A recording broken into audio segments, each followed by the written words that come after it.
Hey everyone, my name is Hope Barnstead, and thank you and so much for joining the Reimagine Jobs Spotlight on Green Chemistry. I'm coming to you from the Patagonia Pittsburgh store, where I'm the current environmental coordinator, which is a fancy way of saying that my job is just to connect with all the local nonprofits in the Pittsburgh area. We try to find ways to bring them into the store to connect with the community. I'm responsible for doing product donations in order to help them with some fundraising. And most importantly, I'm responsible for our yearly grants. But enough about me. We're excited to be joined tonight by several esteemed panelists who are working on green chemistry in the region. Tonight's program is a part of the Reimagine Jobs Showcase, which is a website that was launched in September 2020, and that's going to be www.reimaginejobs.org. The goal of this website is to highlight sustainable economic development initiatives and job opportunities in southwestern PA. The website features local businesses and organizations in 9 sectors of sustainable economic development. Tonight's program is on green chemistry, and it is the 7th in a series of programs that we're launching, diving deeper into each of the 9 sectors. And it's going to be great. We encourage you to take a look at the website and explore the exhibitors and opportunities listed. Tonight's program will feature presentations by Cordia of Thar Processing and Roger Berry of Sudoc. These presentations will highlight current initiatives and opportunities in green chemistry. We will then have an opportunity for general Q&A. We ask that you put your questions for all the panelists in the chat. And after the Q&A, we'll have breakouts where you'll be able to choose the room that most interests you. And in that breakout, you'll be able to network and have more specific and formal conversations about the topic. Thank you so much again for joining us. So first off, we have Cordia. He has a very impressive background, and he's a PhD. He received his bachelor's degree from ITT Madras and his doctorate from Carnegie Mellon University, both in chemical engineering. Dr. Cordia has pioneered R&D, manufacturing, and commercialization of green materials processing technology for the past 25 years. In 1982, Dr. Cordia co-founded Supercritical Corp and served as Vice President of Engineering and R&D. Dr. Cordia formed Thar Technologies in 1990. Thar expanded operations domestically and internationally and earned a reputation as a world leader in high-pressure process and equipment technology. Thar evolved into multiple independent companies: Thar Instruments, Thar Process, Thar Energy, Thar Geothermal, and Thar Pharmaceuticals. Dr. Cordia is a board member of the Children's Hospital of Pittsburgh Foundation and World Affairs Council of Pittsburgh. He serves on the steering committee for Sustainable Pittsburgh, co-founder of U.S.-India Forum, and is an adjunct research scientist at the Software Engineering Institute of Carnegie Mellon University. He also serves on the Allegheny County Green Action Team and is an appointee of the U.S. Secretary of Commerce, District Export Council. So, welcome, Lalit. Thank you very much. I hope you can hear me now. I am Lalit Cordia. I'm the CEO of Thar. Thar is a group of companies here in Pittsburgh. And, in short, I've been doing sustainable green technology long before it was fashionable to talk about these things. I was a student at Carnegie Mellon doing my PhD. And during my first year or so, one of my friends came to me and said, Lalit, I want to do something. So I told him I'm working on this neat technology called supercritical, which sounds, almost like a nuclear thing where you're above the critical point or so, but it's rather simple. We use CO2. CO2 is carbon dioxide that, it's found everywhere. It's non-toxic. It is physiologically compatible. It's inexpensive. And we don't produce CO2. We actually use the CO2 produced by somebody, and we can do a lot of things with it. For example, we can do extraction of all kinds of natural products, whether it be spices, flavors, and fragrances. So he took that to heart, and this was November of 81, I guess. And then on April 14th, he kind of came to me and said, Lalit, there is a proposal due to the NSF tomorrow. Can we write this proposal at night? So I said, that's fine. We wrote up the proposal all night. And since he had a car, he took the proposal to US Airways at the time dropped it off, who dropped it off to NSF on the other side. And lo and behold, 3 months later, we got a call from National Science Foundation saying, hey, we like your proposal, can we fund you? Even though it was only $30,000 for us, 2 students out of CMU, this was awesome to get funding from NSF for $30,000. That was a lot of money at the time. So we quickly started the company, and that's how my first company, Supercritical, got started.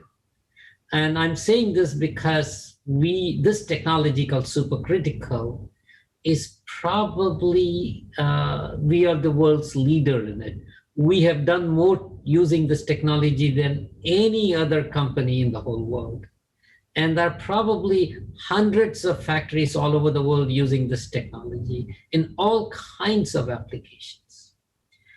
For example, coffee decaffeination is done, a part of the processes is done using Supercritical to remove the caffeine. Or if you drink beer, hops is extracted. As a matter of fact, if you go to Yakima, where you have 70% of the world's hops being extracted, they use CO2 to extract this. And if you go beyond that, spices, flavors, fragrances, antioxidants, all kinds of extraction. So if you use the word oil, vegetable oil, essential oils, any kind of oil, because they are non-polar, it can be extracted with CO2. And from a chemistry point of view, CO2 is non-polar. So non-polar attracts other non-polar. So vegetable oil is polar, or most oils are polar, non-polar. So we extract that using this technology. And what we really do is we take a vessel, put in CO2, pressurize it, and that vessel contains the biomass of interest.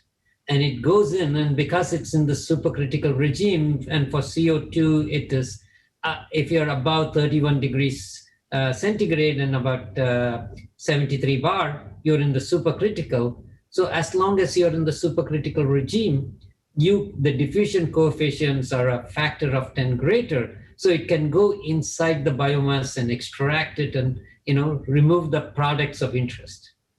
So we do all of that, and we can vary the polarity by changing the pressure. In other words, if you go to 1000 bar, the polarity goes up. And when it goes up, it can extract stuff that you couldn't extract at 73 bar. So we have this thing going on from a chemistry point of view, and that happens by changing only one parameter, that's the pressure. And by changing the pressure, you can extract different compounds. So you're doing fractionation of a product, which you could not do with solvent extraction. That's the beauty of this technology, is varying the properties to get what you want. Now, it's not just extractions. You can apply this to just about anything. If you say that you want to come and do reactions, for example, hydrogenation in supercritical fluids is a factor of 10 faster than doing hydrogenation in liquids. For example, if you said, I want to produce hydrogenated fat, Crisco, right? So if you do that in solvent, which is what most people do today, versus doing in supercritical, the reaction rates are 10 times greater. And really, if you want to do supercritical propane, you're 100 times greater. So this is a great technology to drive down costing without causing any effluent of any kind. For example, if you have a supercritical system, you have zero solid pollution at the end of the process. You have zero liquid pollution and a zero air pollution. It's the greenest way you can produce a product, and absolutely the best way. And compared to when I started in 1982, today, there's a lot more interest in variety of areas. And one of the hottest areas is the extraction of cannabinoids, whether it's be THC or CBD or CBG or CBN. Supercritical is a great way to extract these cannabinoids. And the extraction process is relatively fast, doesn't use any solvents, and solvent extraction takes maybe a week to do, we can do it in a day. That's the advantage of this process that we are talking about. Now, from a chemistry point of view, I said extraction is one. I talked to you about reactions, but you can also use this technology for nanoparticles. I have produced Taxol in the 200 nanometer range in my laboratory. So you can make nanoparticles. You can make nanoparticles both of polar compounds or non-polar compounds. Polar compounds, what you do is you dissolve the polar compound in the liquid and use CO2 to extract the liquid out, leaving behind nanoparticles of the polar compound. If it's a non-polar compound, you dissolve it in CO2 and you spray it like a spray dryer, and that works. So you can, as I mentioned, this is nanoparticles. Then you can go and say, I can do into other areas such as supercritical water. And supercritical water is very interesting because we can take any water and give you potable water. Frack water is an application that we have done at our facility. We can take seawater, and instead of removing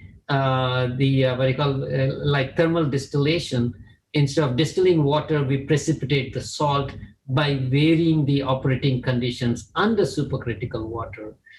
So we precipitate the salt. As a matter of fact, when you do seawater and you do desalination, you actually get two products. You get sea salt and you get water, both of which have commercial potential here. So we can do that. Or if you want, you can go take any kind of organic waste, whether it's be sewage, industrial organic waste, you can take electrochemical organic waste, and you can treat it with supercritical water and potentially destroy all the organics under supercritical conditions. So the Department of Defense had a project where they took nerve gases and destroyed it under supercritical conditions, the worst of its kind. So you can take anything. If you have a solvent water residue like alcohol in water, you can destroy it in supercritical.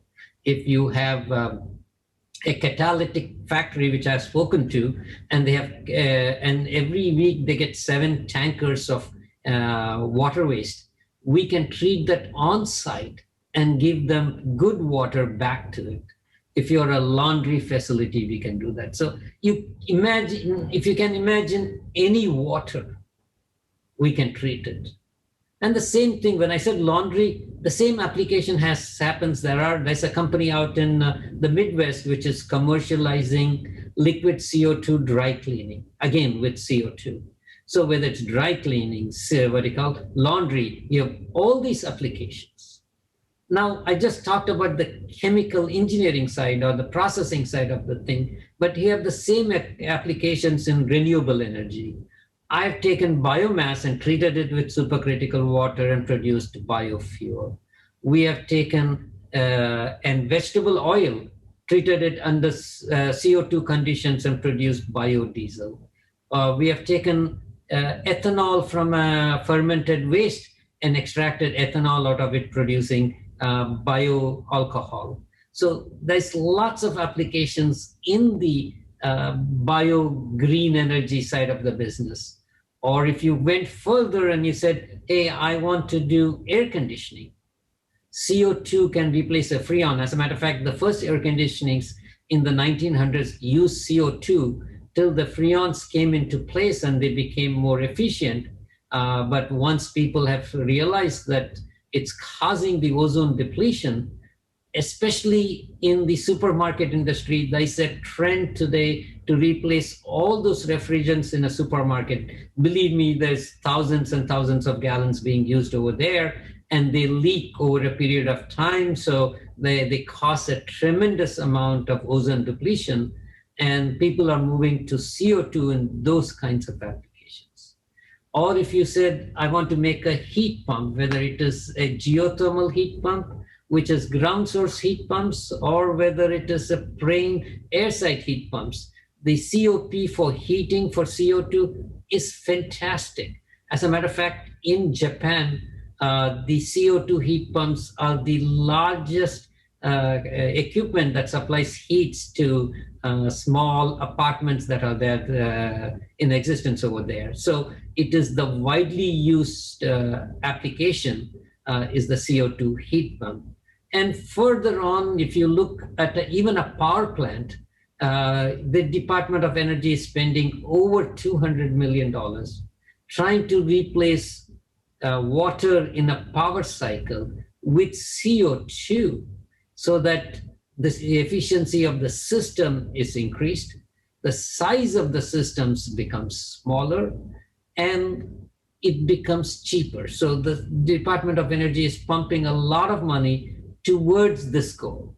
So we can do, I say we can just about do anything, almost anything, not anything, almost anything, using this technology, whether it is in the renewable energy or whether it is in any kind of green chemistry. As a matter of fact, one of our largest applications that is coming in the future is applying this technology on the chromatographic side, not the in the chromatography side of the business. You have HPLC and GC.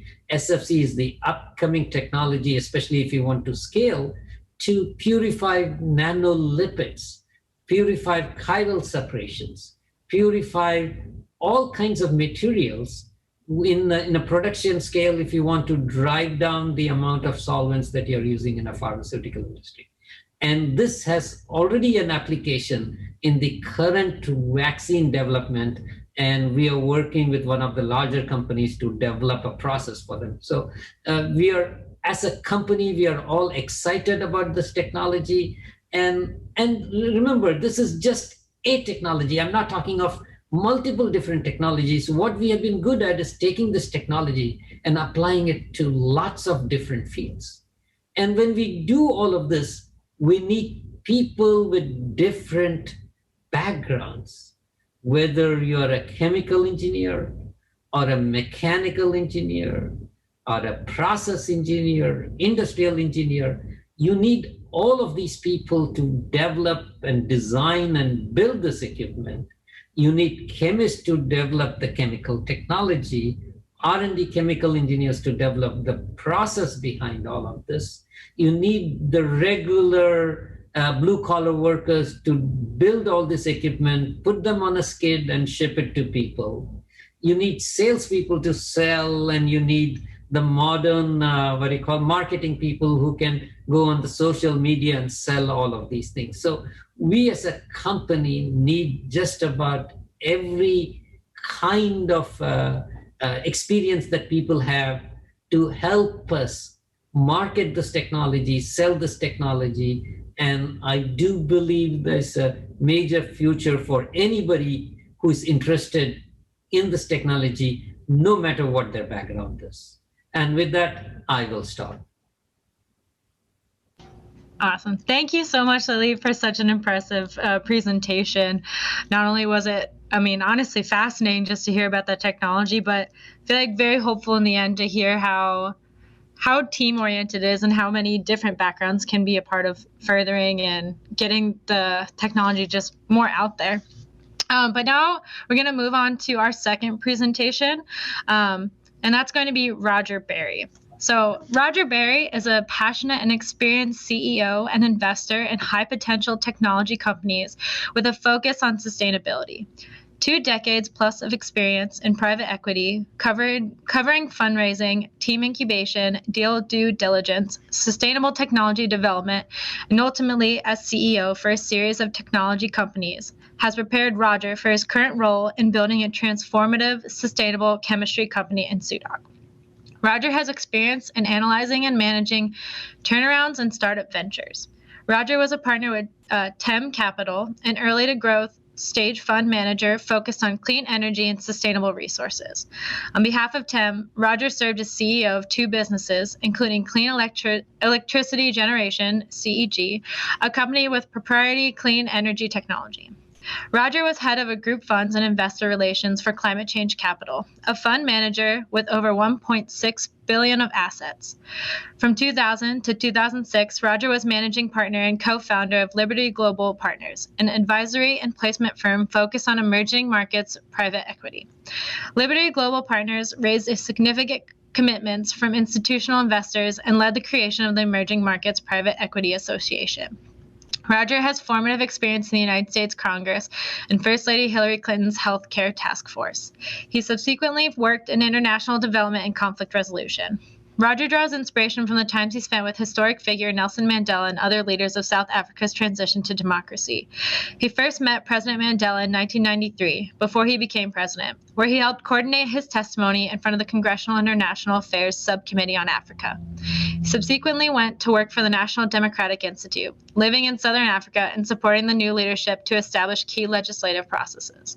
While in South Africa, he was also part of a team that facilitated discussions for the conflicted parties of Northern Ireland with the leadership of South Africa's government, including President Mandela. This event was credited as a helpful step in the process of achieving reconciliation in Northern Ireland. Motivated by the impact of learning, Roger developed and co-teaches a course on private equity for the International Business Program at Tufts University Fletcher Graduate School. Roger serves on several boards, including the managing board of Aptima Ventures, the commercialization arm of Aptima Inc., and a company that has done over $300 million of R&D on how technology and data and assets enhance human performance from NASA, the U.S. military, and various agencies of health. Roger is the co-chair of the Harvard Alumni Committee for Cambridge, which is responsible for interviewing all of the city's applicants to the college. Roger is an honors graduate of Harvard University, where he advanced to the number 2 position on the nationally ranked Divisions I tennis team. He lives in Cambridge, Massachusetts, with his wife, Sonia Perez Villanueva, their 3 children, Oscar, Alonzo, and Elena, and their young beagle, Millie. Without further ado, welcome, Roger. Hope, I thought you were only going to read the first paragraph of that. So sorry, it was all in front of me, so I went for it. So everybody knows everything about me. So apologies for the too much information there. It's a real pleasure to be here, and Hope and Mark, thanks for all the work you're doing and what the League of Women Voters is doing to try to improve the way we approach business, the way we approach chemistry. One thing we share with Lalit is we have a platform technology, a chemistry that can have a wide variety of applications and can be a game changer in a wide variety of sectors. One thing that I think is fundamentally different than Lalit, he mentioned going back, I think, 20 plus years in terms of his technology, is we are a startup. We are 1 year old as of last month, and we are building a new business with a center of operations right there in Pittsburgh. And our work really builds upon 30 years of remarkable research and development by the head of the Institute for Green Science at Carnegie Mellon.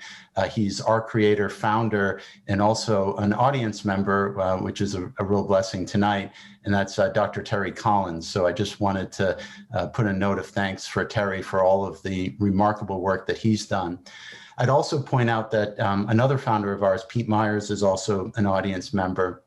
And before I talk about what we're doing, let me talk about the problem that exists.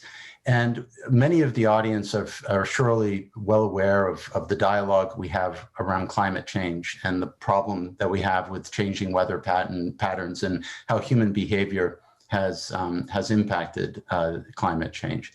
But in a sense, climate change is a part of an even bigger problem, which is how we as an industrial society are either in balance or, unfortunately now, very out of balance with nature. And another symptom of this imbalance is our chemical enterprise. And so up until about a year ago, the general community thought that we had something in the order of 160,000 chemicals in common usage. And research published about 9 months ago has actually shown that we have more than 300,000 chemicals in common usage. To give you an idea of where those are found, we have 50 times more chemical on our agricultural producing lands than we did 25 years ago. More than 80% of that chemical production has exploded since World War II. And so the reasons that we are seeing this big buildup are really the vast industrialization that is quite recent. And this is not benign. This is leading to problems that are serious, urgent, and impact each of you very personally. And they really touch on three areas. And I'd like to point out that Pete Myers wrote this book 25 years ago in March. And it was a book called Our Stolen Future that touched off a whole new generation of scientific research that unfortunately has only further proven that these effects of the chemical enterprise are as egregious as we thought and are getting worse. And so let's just touch on three of them.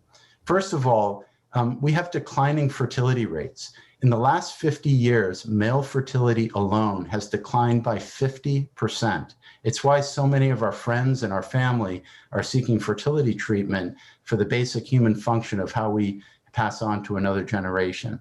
That means my son will have 50% of the sperm count than on average than my father did in just a generational change. Secondly, the chemical enterprise buildup is impacting disease states. We have higher rates of certain cancers that are far higher than can be explained by increased testing. And thirdly, we have impacted behavior and even reduced IQ rates that are draining important intellectual capability from our economy. So what can be done? We need a different way of thinking about chemistry, and we need a different way of thinking about a chemical company. Let me give you an example. I love the theme, Hope and Mark, that you've brought to the table, which is not just to think about green jobs, but how do we reimagine jobs? And that's a great word. How do we reimagine jobs? Because the jobs we do, the jobs we create, say a lot about who we are as a community. Now, let's take a look at some existing jobs. Today, we have over 90,000 jobs for environmental cleanup and waste. Now, those are respectable jobs and good people doing good work to do something that's important. But what does it say about our community that we need so many jobs to clean up a mess that was prepared by someone before us? What does it say about the chemicals that we're putting into our water, our soil, and our bodies? And so what if we reimagine this in a different way? And at SUDOC, and again, we're just starting a path that Lalit has already traveled further down. But at SUDOC, we are engaging in testing. We are investing hundreds of thousands of dollars to test our own chemistry. Because the problem with the chemicals I mentioned and the results of reduced fertility and increased disease states is because so much of our chemicals that we put into the environment are disrupting the hormone systems of living beings. They are actually interacting within our bodies to make our systems behave differently so that we create disease and we reduce how we can produce children. So what if we went about chemistry in a different way and tested our chemicals for how they might impact the hormone system of a living being? This testing is not required. Chemicals can be produced and passed and deemed safe just by being able to be not proven to be causing something dangerous. But we're not actually proving that they're safe. We're not taking the steps to invest in jobs, to invest in the science, to actually look at a chemical before it's put into society for how it might impact a hormone system. So we're doing that work. We are doing our best to be a different kind of chemical company. And so what are we producing? We are looking first, well, let me back up. Our mission is to outperform toxic chemicals in order to remove them from our planet. And we want to do that in two ways. First, we want to replace toxic chemicals in our cleaning products and a variety of products so that we no longer need to use them. And then secondly, we want to treat those toxic chemicals that have already been released into our waters and soils and foods so that we can remove them and undo the damage that's been done.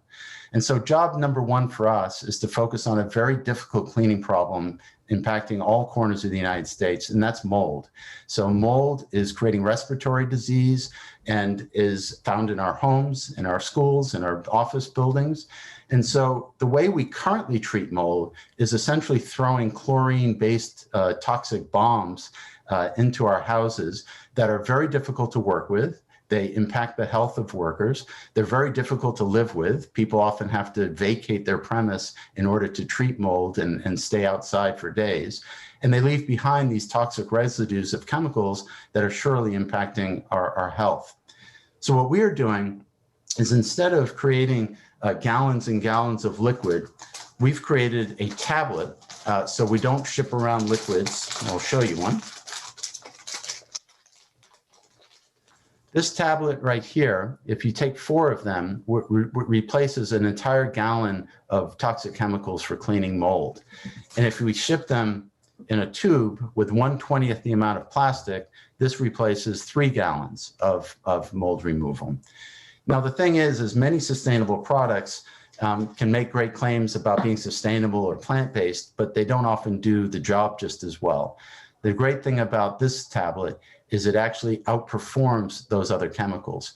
In tests that we've run, we bleach out a blue dye 30 times faster than almost all of our competition. And and what that translates to is a faster acting cleaner for mold. And so the brand that we've launched this product under is called DOT, Dilute Oxidation Technology. And you can go to dotcleaner.com if you want to see the beginning of our product story. And mold is just the first. We'll be building a disinfectant. We'll be looking at drain cleaners, all of the difficult cleaning problems that we have and currently use really harsh toxic chemicals for. We will be creating tabletized products to replace. What we're also engaged in right now are initial pilot projects to show how we can clean our water better and more efficiently. And in particular, some of the harder chemicals to get out of water, such as phenols and hydrocarbons and naphthenic acids that come from shale production and oil production, we've shown in the lab to have a remarkable effect of treating. And so as we start this journey on both sides, we are looking to take this platform technology and to have tremendous impact through partnerships around these different functions. I should maybe pause to say, people often ask, why is your company called SUDOC? And so maybe this is a quiz for later, but what it stands for is Dr. Collins' remarkable work in building a sustainable, ultra-dilute oxidative catalysis, SUDOC, and SUDOC. So Dot, I'll pause there. Thank you for this very creative discussion, and I hope we can talk on some of these themes further. Awesome. Thank you so much. Roger, I love what you said about, I don't want to butcher it too, about when you were talking about the chemicals that we use today, how they're not really tested necessarily to see if they will do. I feel like half the times they say that it won't hurt you, but it's not actually being very transparent in the testing going on with a lot of the chemicals we find in our households today. And I've recently actually been personally diving into that field just with picking out like common household chemicals and how little the general public generally knows what's inside of the things they use every single day. So it's all very fascinating. But now we do have a little bit of time for some Q&A. Both panelists are going to be involved. So if you guys have any questions, please feel free to put it in the chat. And if we don't get everyone's questions today, then there will be more time in the breakout sessions to ask each panelist individual. And also it leads to more specific questions. So if anyone has any questions, feel free to throw it in the chat. But I can also get us started. Just if any of our panelists, so either of you have just like general advice for any students right now wanting to pursue green chemistry or want to maybe incorporate it a little bit more into their major, what advice would you kind of give them moving forward right now, especially with the pandemic going on? I feel like now is a great time to figure out what you want to study and really go all in. So do you guys have any advice for college students right now? Sure. So 2 things.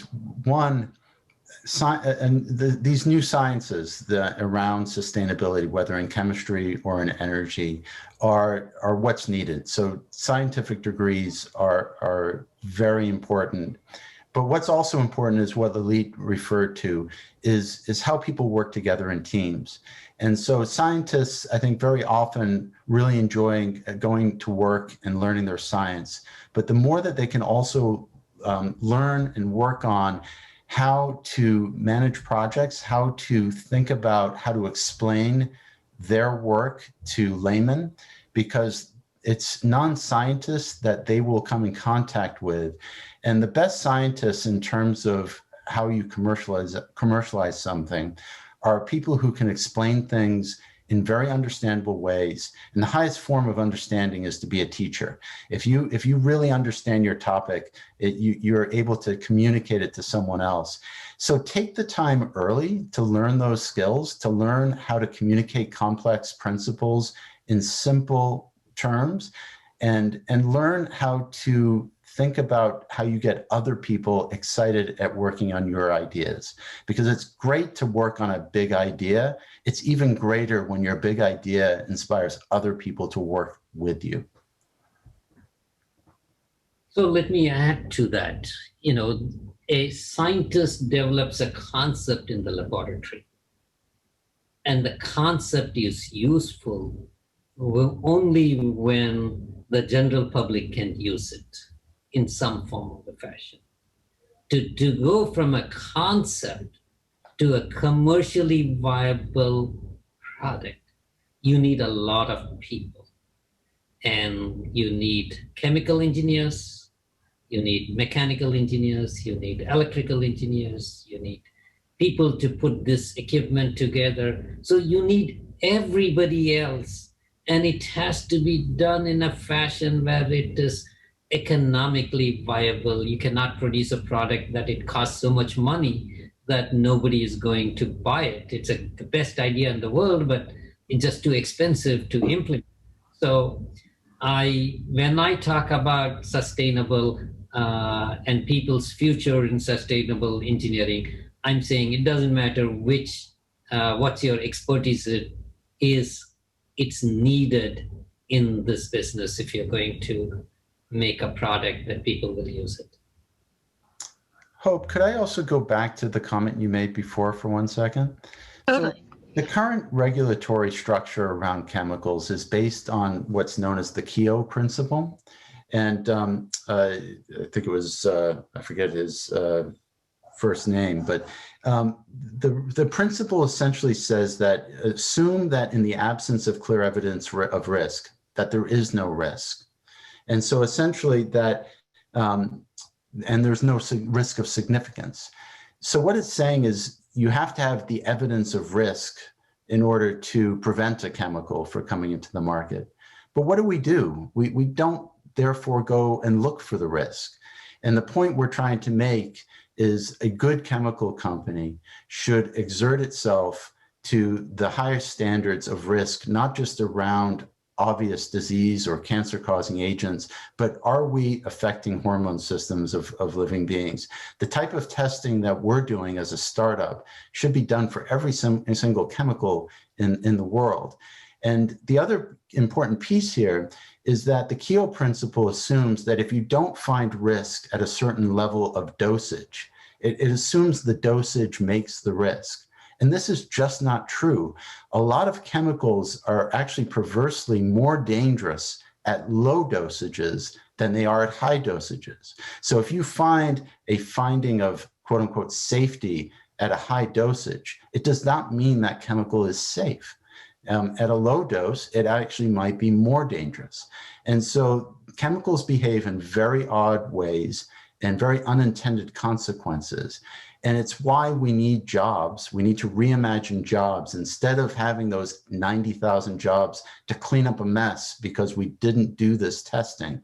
Let's have jobs that do this testing and imagine a community that wants to get things right the first time.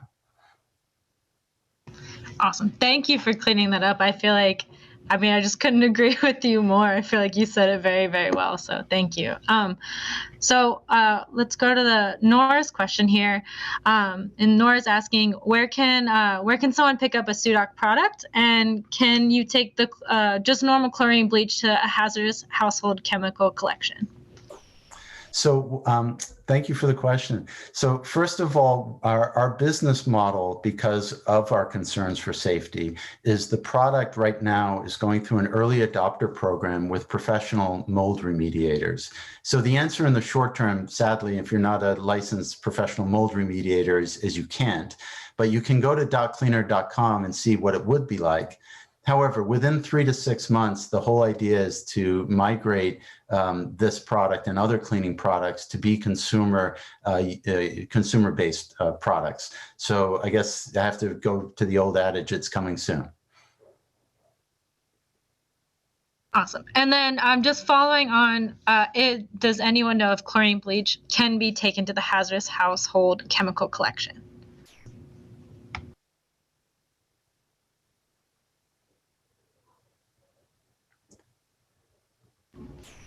Don't. I'm pretty sure it can, but I'm not 100% sure myself. I'm pretty sure it can. The problem is that these chemicals are the chemicals that end up in our environment, and not always with the best of consequences. Yeah, especially, I feel like especially with bleach, it being so accessible.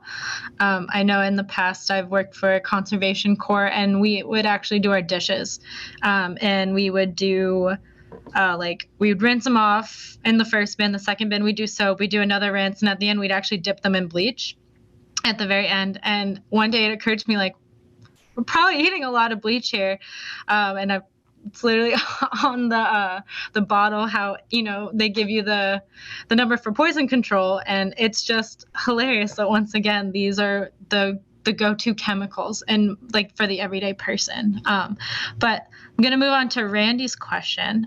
Since companies are not required to test for endocrine disruption, no regulations, how do we get the EPA and FDA to pass regulations that require this? So one thing I would recommend is Environmental Health Sciences is an NGO that's doing a lot of great policy and advocacy work, and often has letters that all of us can sign and exert our will on politicians. It's a tricky environment. I mean, at the moment, we have so many people in Congress that simply deny some of the basic elements of scientific facts around climate change. And often the problems with the chemical enterprise just feel like another sort of overwhelming burden, that we can't deal with. We don't have a choice. Honestly, by 2043, you're looking at fertility rates that mean that the vast majority of couples will need fertility treatment. And those are, again, not necessarily the jobs we want to be creating. We want to be creating jobs that, sustain a healthy community. So just do everything you can to support advocacy groups that are writing this cause. I would tend to agree with that. I think we have to organize ourselves or work with advocacy groups and push it and talk to our Congress people, face-to-face conversations. Unless we do that and do that strongly, nothing is going to happen. And that's the unfortunate reality. The one other comment I would make is I can't think of an issue that is more suited to bipartisanship. What is more bipartisan than fertility and reproductive health? And so, I do think there are a lot of ways that we can find policy messages that can appeal across the aisle from the religious right to the liberal left. And I also think it's important that we talk to people who don't always agree with ourselves.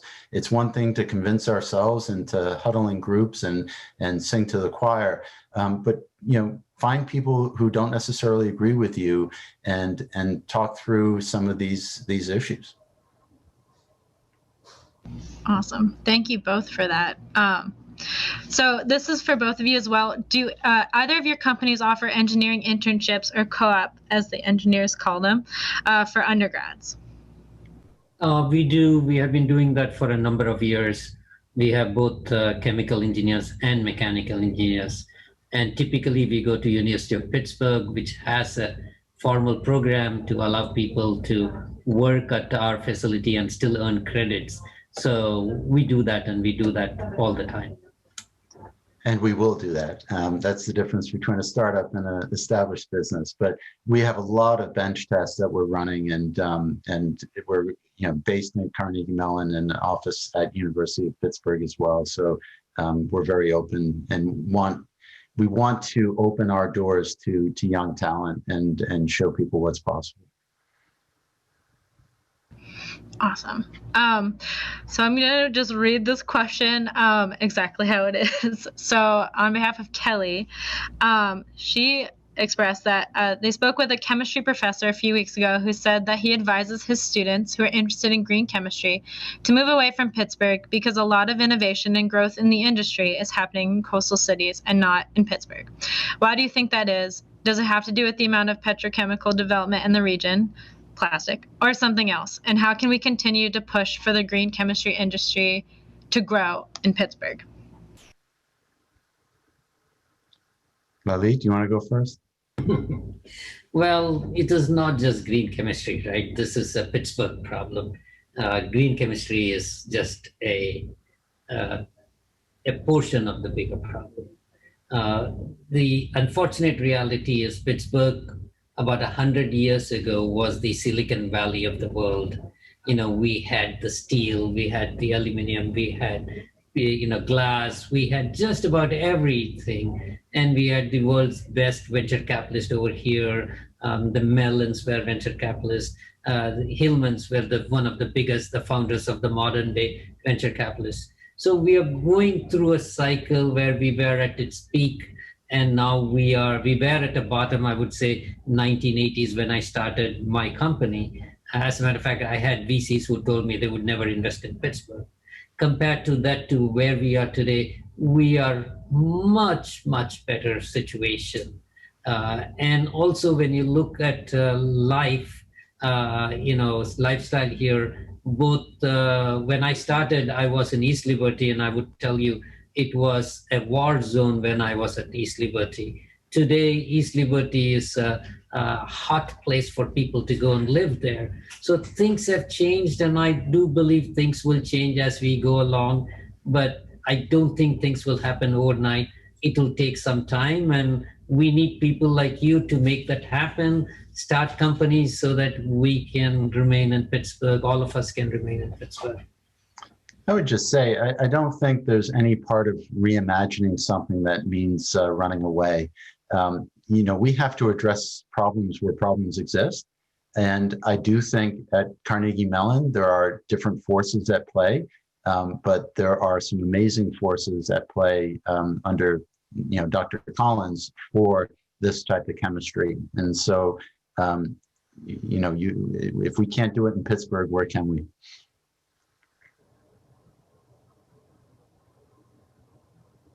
Awesome.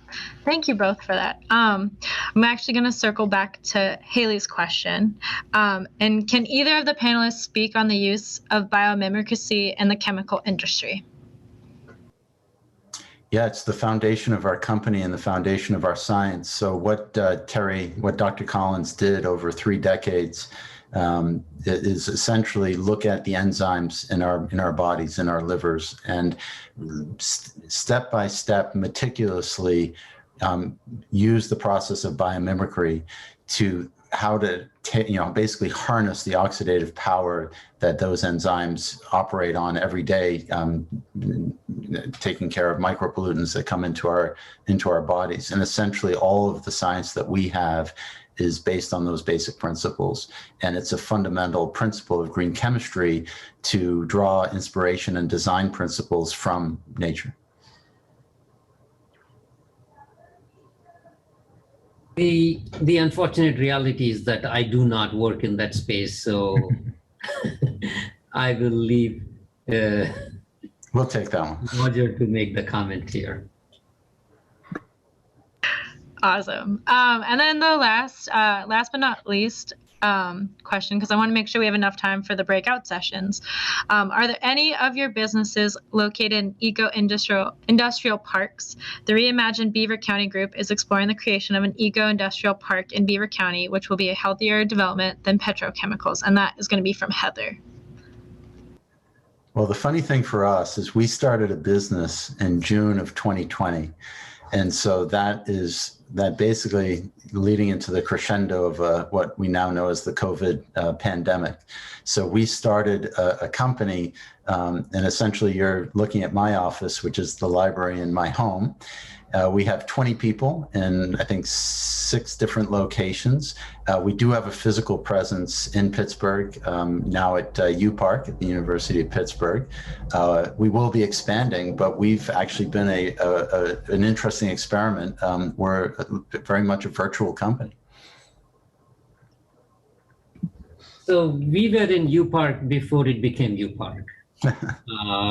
Gulf got bought by Chevron, and Gulf basically ripped apart UPark, and we moved in there in February of 1986, and it became UPark in either March or April or May, sometime later that year. So we were the first few people in that site.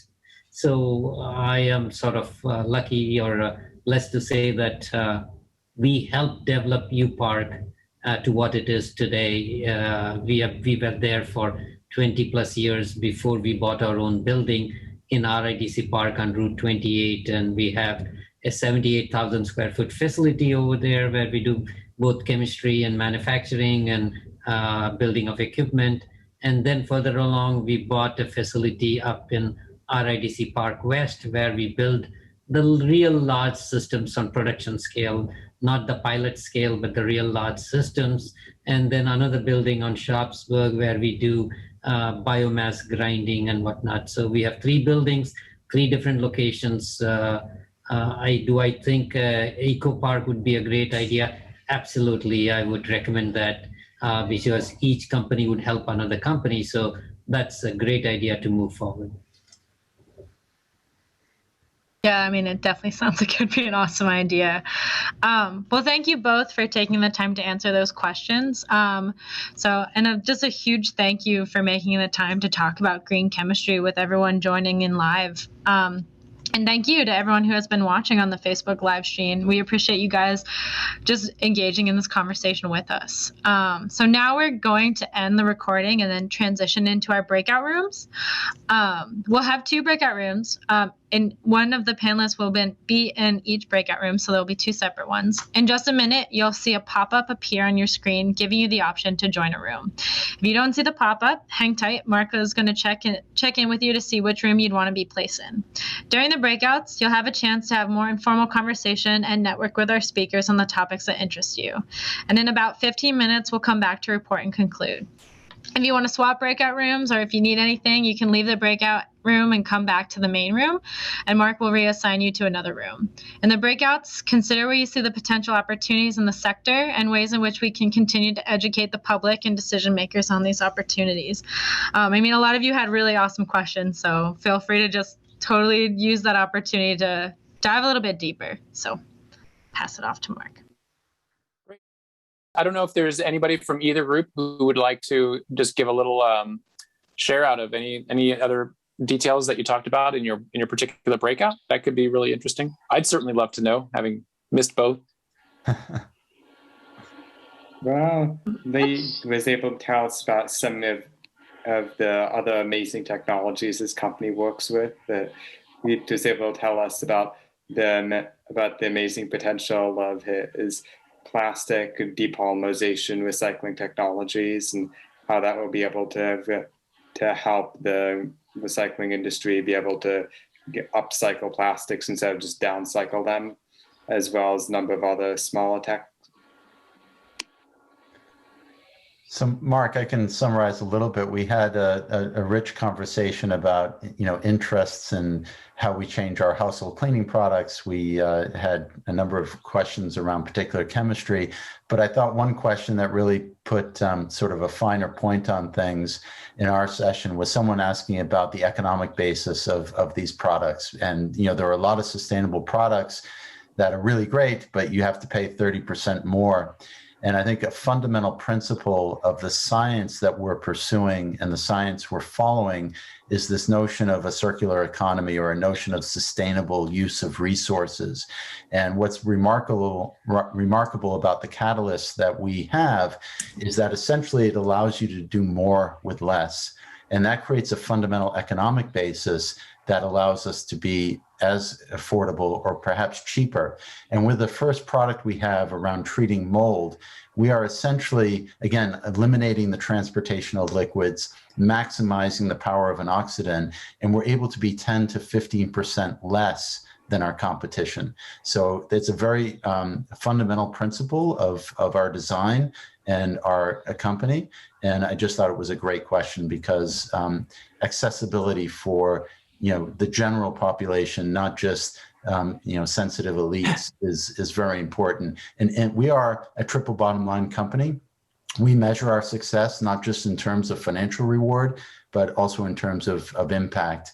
And that was sort of a directive for us from the beginning. Awesome. Thank you, Roger, and thank you, Henry.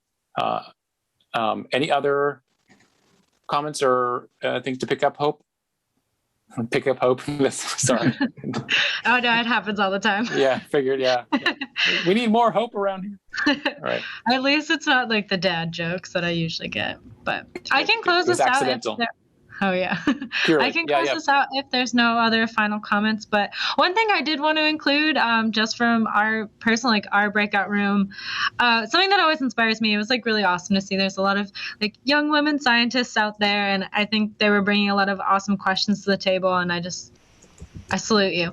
But yeah, thank you everyone for joining. It was really, really awesome to just have a space to talk about green chemistry and make these connections with each other. And it was a really awesome evening. So thank you so much for Reimagine Jobs for making that happen. And thank you so much to Mark and Kelly for doing all the work and putting this all together and reaching out to everyone. So thank you.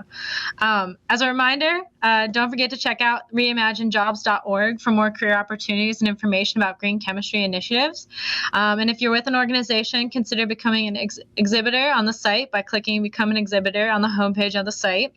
Tonight's program is part of a series of monthly programs diving deeper into the sectors on the website.